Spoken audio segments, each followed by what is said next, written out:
안녕하십니까. 저는 에어서울에서 기장으로 근무하고 있는 박세원이라고 합니다. 반갑습니다. 저는 공군에서 공군 조종사로 10년간 비행을 하고 지금 13년간 민간 항공사에서 기장으로서 근무하고 있습니다.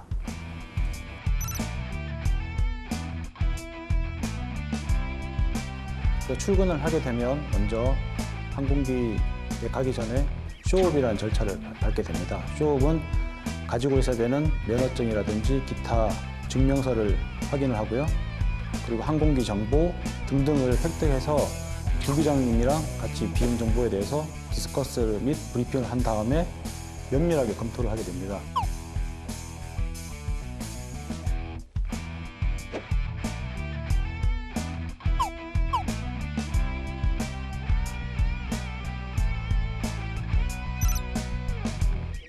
캐리어요.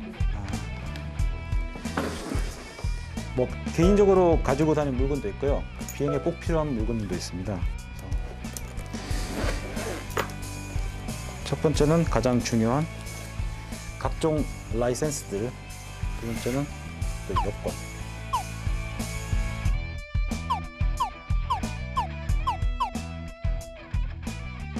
그리고 눈이 나쁜 기자님들은 안경을 하나를 착용하시고 법적으로 예비 안경을 가지고 다녀야 됩니다.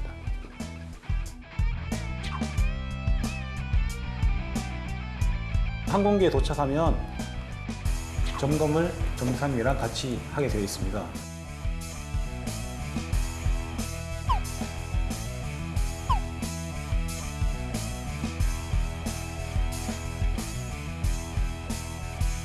그래서 점검이 완료돼서 안전하게 이륙할 수 있다는 조건이 되면 승객분들을 항공기에 탑승을 시키고요.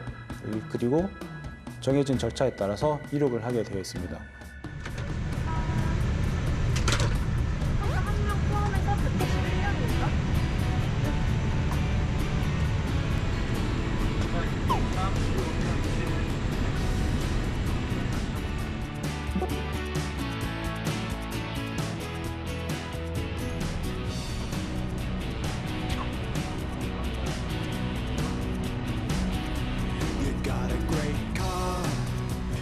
Wrong with it today? I used to have one to make me uncommon. Have a look I really love your hairdo, yeah. I'm glad you like my too.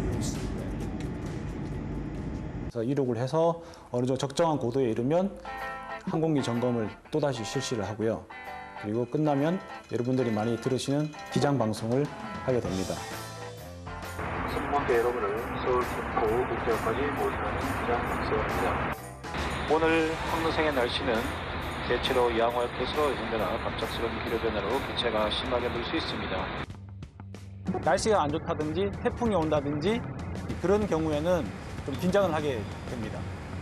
특히 가장 조종사들이 무서워하는 것은 CB라고 하는 큐뮬러 님버스라고 하는 정난운인데요. 정난운은 보기에는 뭉게구름처럼 되게 예쁘게 보이는데 사실은 그 안에는 수만 가지의 기상현상들이 일어나고 있습니다. 그래서 저희들은 가장 두려워하는 존재고요.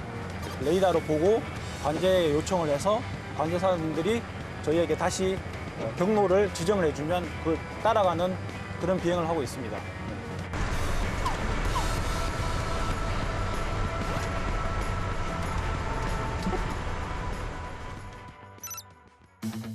비상 상황에 잘 대처할 수 있는 능력을 키우려면 다방면에서 지식을 키워야 됩니다. 배터리가 요즘에 리튬 배터리 있잖아요. 배터리가 폭발했을 때 아니면 화재가 났을 때 어떻게 처치해야 되는지, 그리고 테러 상황이 발생됐을 때는 어떻게 처리하는지, 항공기에 폭탄이 설치됐을 때는 어떻게 처리하는지, 모든 상황들에 대해서 지식들이 있어야지 대처를 할 수 있기 때문에 그런 모든 상황에 대한 대비 훈련을 하고 있습니다. 저희가 비행만 배우는 것이 아니라 항공 기상, 항공 역학, 그리고 CRM이라고 사람들과 어떻게 소통할 건지에 대해서도 많이 배우거든요. 모든 다방면에서 지식을 쌓아야지만 항공기 조종사가 될 수 있다고 생각합니다. Minimum 100 50 40 30 20 retard 5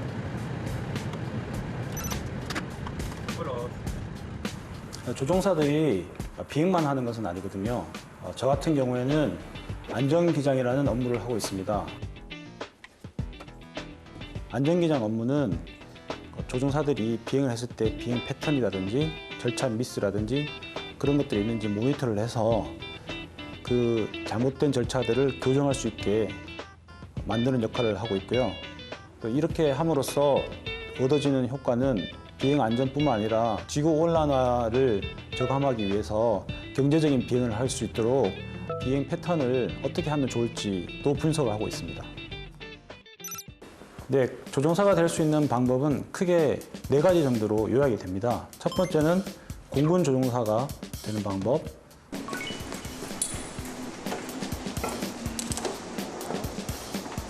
두 번째는 항공대학교 항공운항학과에 입학을 해서 되는 방법.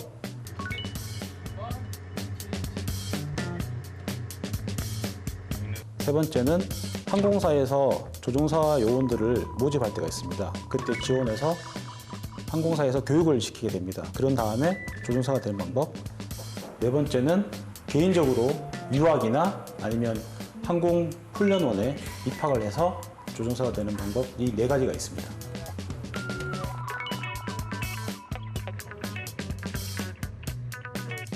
저는 공군 조종 장학생이라는 시스템을 통해서 조종사가 된 케이스입니다.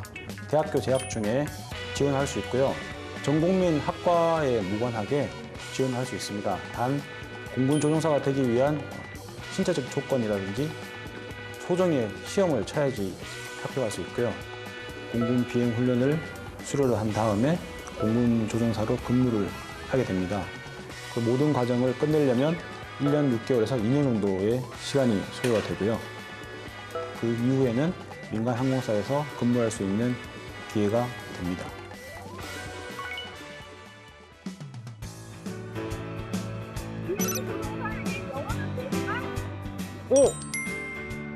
일단은 영어 공부를 열심히 하셔야 됩니다. 모든 매뉴얼은 영어로 되어 있기 때문에 국제선 비행을 하려면 영어 평가를 받아서 영어 등급을 획득해야 됩니다. 그래서 지금은 4등급, 5등급, 6등급이 있는데 4등급 이상을 받아야지만 국제선 비행을 할 수 있습니다. 1년에 반만 집에 있는다. 사실인가요? 항공기 기종에 따라 조금씩 다르긴 하지만 국제선, 특히 미주나 아니 유럽 쪽에 가시는 분들은 한번 비행을 하면 최소 3박 4일 또는 4박 5일을 비행하게 됩니다. 조종사의 연봉은 멋지다. 사실인가요? 사실입니다. 한 조사에 의하면 현재 항공기 조종사의 월급은 5위라고 들었거든요. 파일럿들의 연봉은 연차에 따라 다르지만 기장의 같은 경우에는 1억 4천 이상, 부기장님 같은 경우에는 9천만 원 이상 되겠습니다. 이렇게 안 해보면 조종사가 될 수 없다. 사실인가요? X. 안경을 끼고 교정 시력이 1.0 이상이면 누구나 비행을 할 수 있습니다. 공포증이 있는 사람은 조종사가 될 수 없다. 사실인가요? X. 저도 사실 놀이기구 타는 거 무서워합니다. 하지만 비행을 하고 있지 않습니까? 그러니까 여러분들도 고소공포증 상관없이 비행을 할 수 있습니다.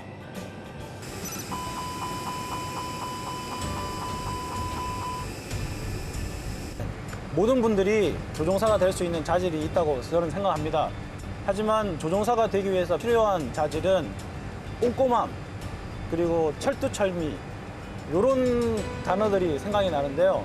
왜냐하면 이 절차라는 것들을 하나라도 어기게 되면 안전에 심각한 영향을 주기 때문에 스위치 하나 만지는 것, 그리고 어떤 숫자를 바라보는 것들,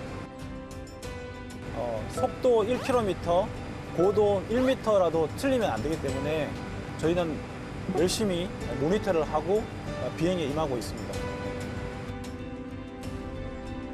조종사라는 직업이 좋은 이유는 행복을 실어나갈 수 있는 그런 직업이라고 생각하기 때문에 좋다고 생각합니다. 공항에 출근을 해서 승객들이 비행기를 타기 전에 대기하고 있을 때 모습을 보면 가족들 또는 노부부들 손을 꼭 잡고 있는 모습을 볼 때가 있습니다. 그러면 그분들을 안전하게 모셔야 되겠다라는 생각도 들고 그 모든 승객들을 안전하게 목적지에 모셔다 드리기 위해서는 처음부터 끝까지 한시라도 안전에 대해서 긴장을 늦출 수 없습니다. 우리 비행기에 몇 분이 타고 계신지 관제사분들이 저희에게 여쭤볼 때가 있거든요.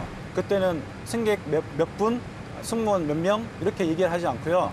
소울 온보드라는 얘기를 씁니다. 말 그대로 소울은 영혼이라는 얘기지 않습니까?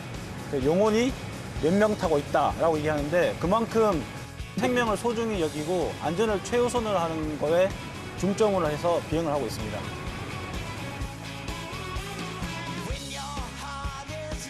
네, 조종사라는 직업이 어떻게 보면 물 위에서 있는 백조라고 생각하시면 됩니다. 겉에는 우아해 보이고 멋있게 보이고 하지만 사실은 그 비행을 하기 위해서 뒤에 숨겨진 노력들이 너무나 많습니다. 조종사가 되기 위해서는 몸이 튼튼해야지 될 수가 있습니다. 그러니까 여러분께서는 일단은 공부도 열심히 하시고 건강도 열심히 관리하시기 바랍니다.